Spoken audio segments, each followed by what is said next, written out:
First/only post, I mainly lurk. I thought stuff like this only happened in movies, but it happened and would like some unbiased opinions.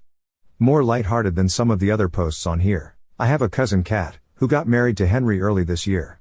We weren't close as kids, she was pretty spoiled and would always brag about how much designer stuff she has, be really mean to people under the guise of just trying to help, etc. Don't go out of our way to interact with one another, but I do see her at family events and whatnot and we make small talk. I'm engaged to Chris, who is a software engineer. He's co-head of his department at work with 2 other people. Not too long ago, Chris was telling me about how they had some new employees and one of them sounded really familiar. He told me the name and I realized it was Kat's husband. Also, he and Henry hadn't met face to face yet. Kat and Henry had a huge wedding. It was really nice, but all she did for months is brag about how amazing her wedding was.